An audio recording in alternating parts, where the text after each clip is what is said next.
All right, we're on site today right here at the Grand Cayman in Myrtle Beach, South Carolina. We're inside the Starbucks on site, just one of the excellent amenities here that draw the 20 to 22 million tourists that come to the #2 vacation destination on the East Coast, Myrtle Beach, South Carolina. Now, I've got with me Richard Terzo from Cornerstone First Mortgage.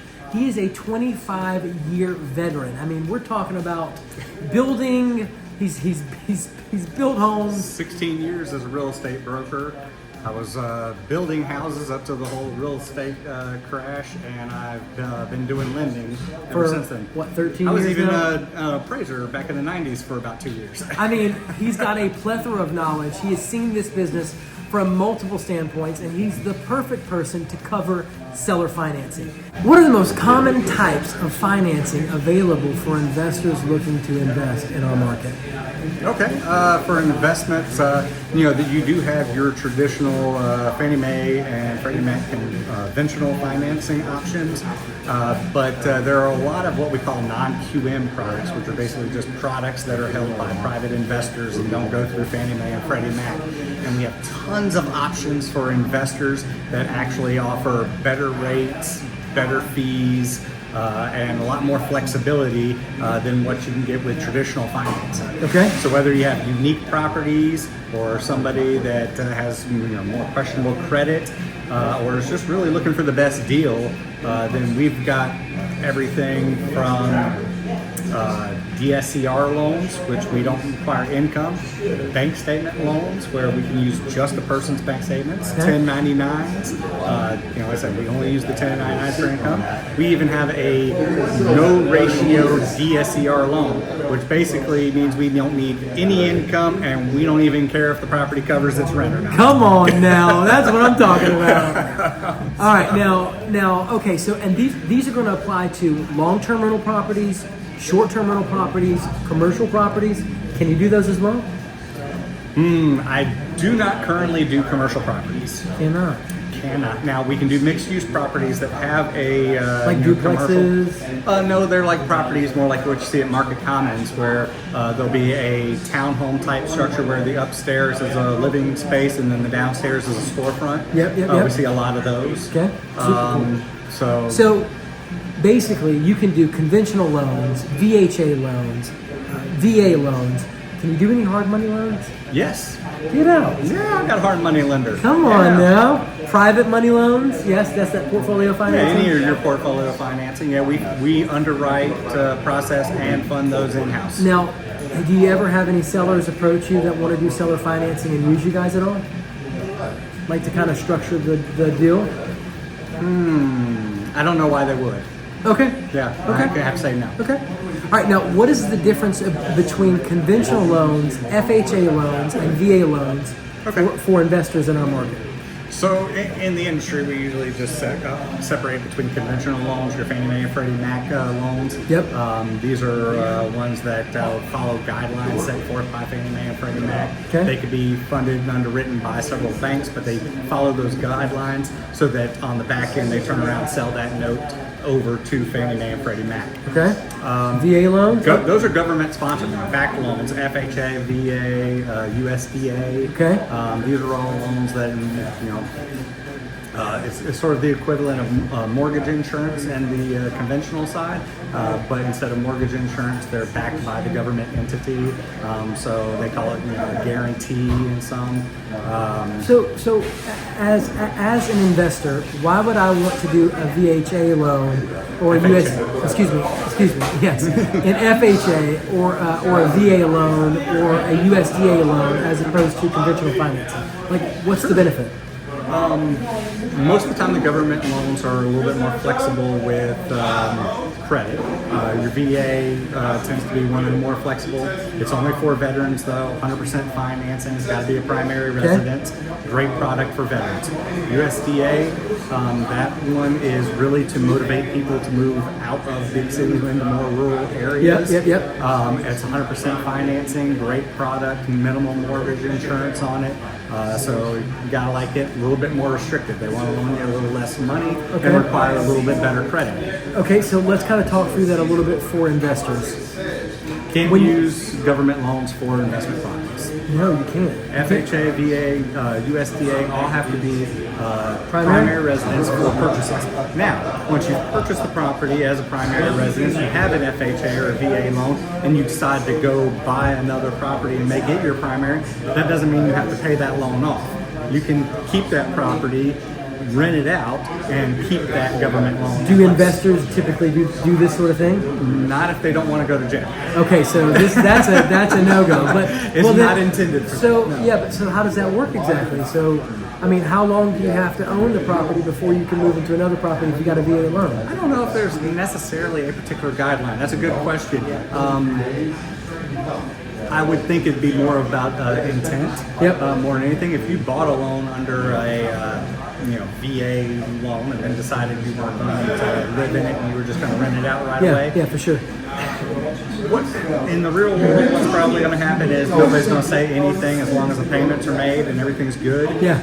But if you ever got into trouble and started missing payments and somebody started nosing around in it, you got a problem. then they're going to look at it and say, hey, you bought this under false pretenses and you may be going to jail. Yeah. So we are in no way telling you to do something unethical or immoral or violate the terms of your loan agreement with a VA loan, an FHA loan, or a USDA loan. Yeah. Now, let's move right along. What is private money lending, and how does it differ from bank loans?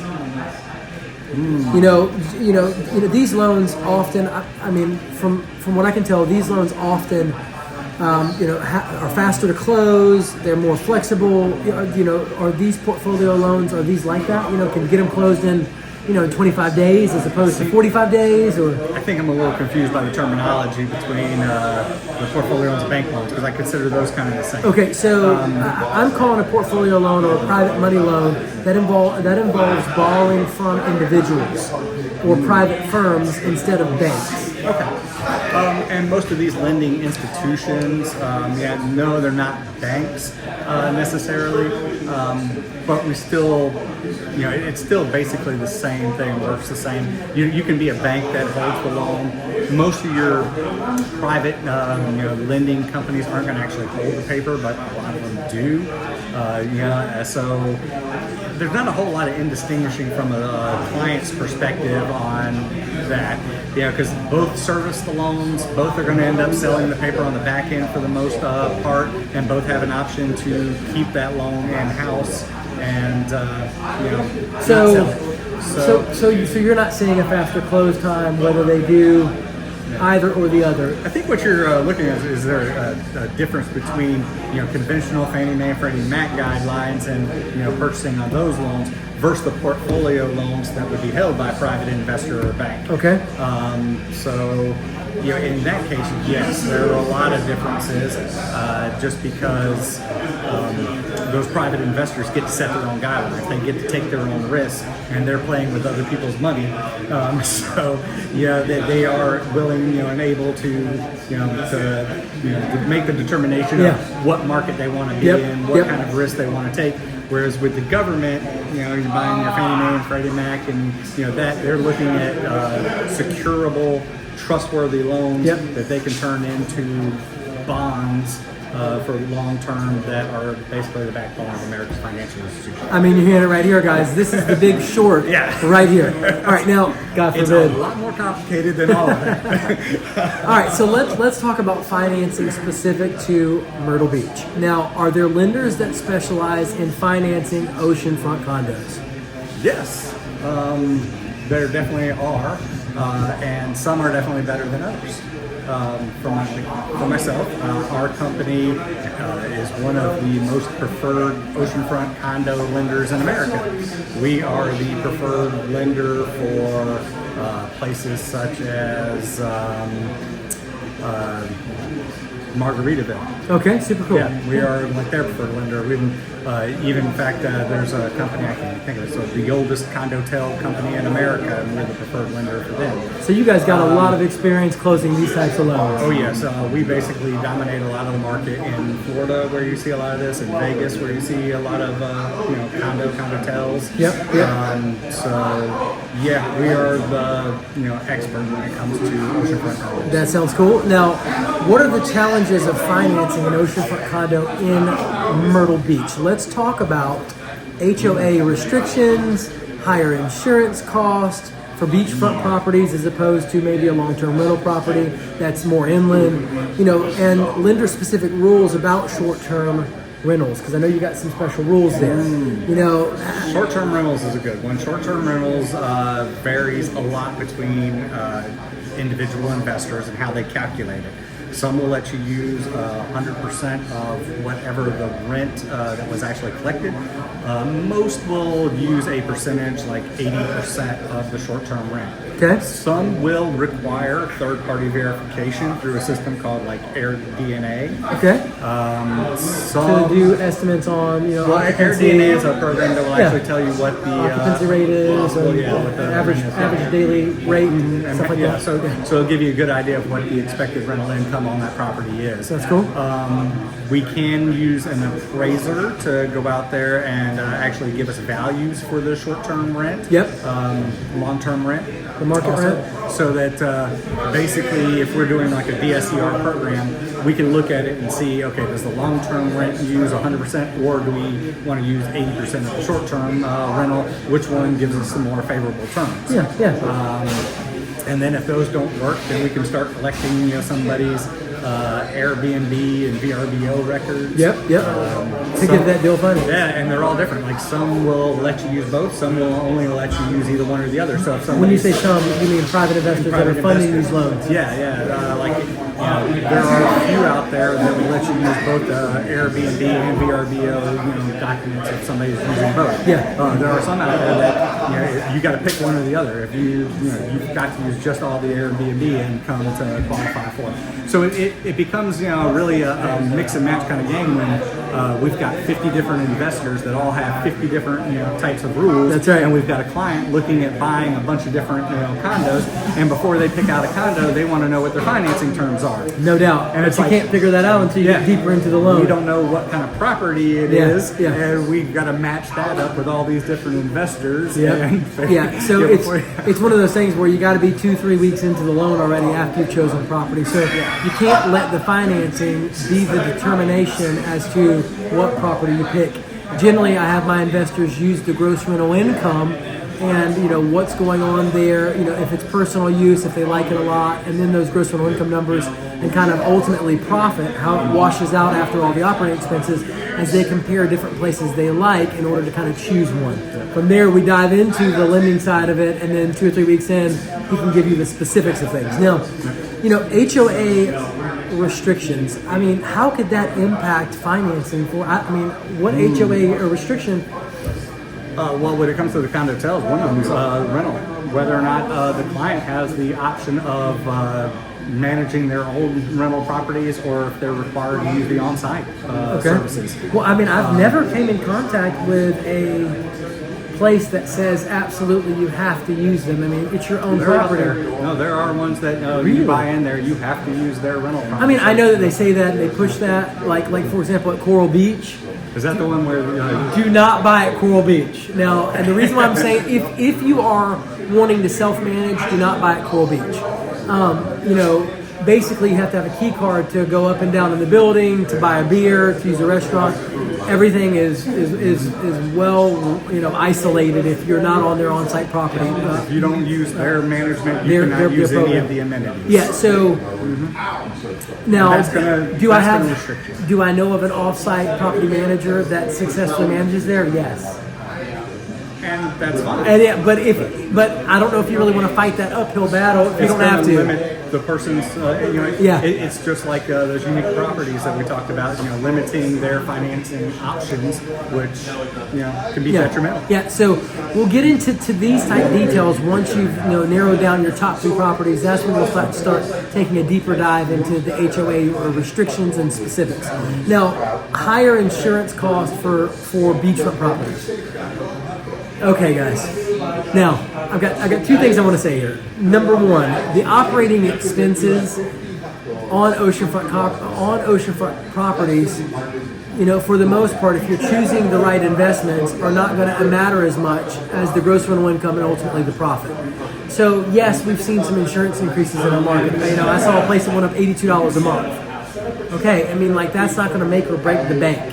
It's not going to stop you. If your unit is generating, $10, $12, $15,000, $20,000 in profit a year, a small insurance increase of $82 a month is not going to make or break that bottom dollar for you.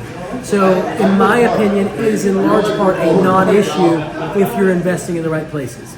Number 1, and then 2, how is, I had an investor ask me this. What's to stop Myrtle Beach from becoming the next Florida as far as all of the insurance increases and high operation expenses? And, and my response to that is, we didn't have a building that collapsed. I hate that for Florida. We were able to learn from their mistakes, and now many of the HOA boards in our market are actually ordering engineering reports to ensure that their buildings are not going to collapse. Now, I hate that for what happened there in Florida. I don't wish that on anybody. At the same token, we've allowed that to inform us. Oceanfront condos have been here since the 1930s in our market.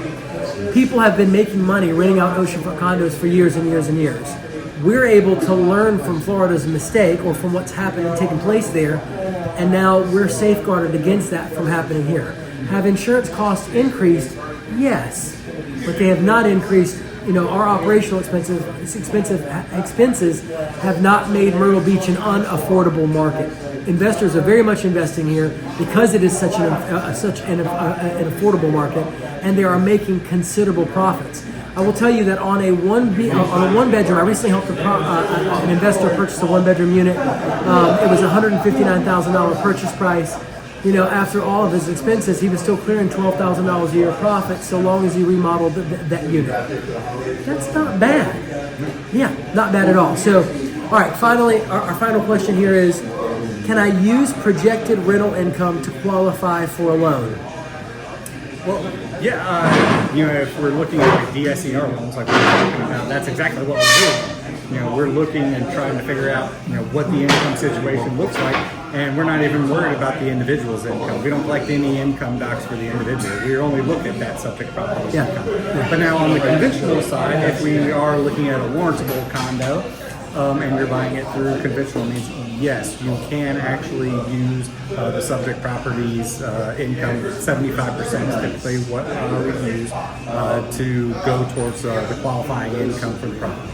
Sweet. And guys, I'm going to go into our MLS and I'm going to look at the last 2 years data on oceanfront condos based on what you're looking for at that particular resort. And I'm going to pull the variance or the range. I'm going to pull, the top 3, the top 5, the top 2 oceanfront condos and what they've performed at. So you can get a good idea of what other investors are making there based on the gross rental income. Then I'm going to run all those numbers for you, and I'm going to send you spreadsheets over based on what you're looking at so that you can compare those top 3 options and make an informed and savvy investment decision.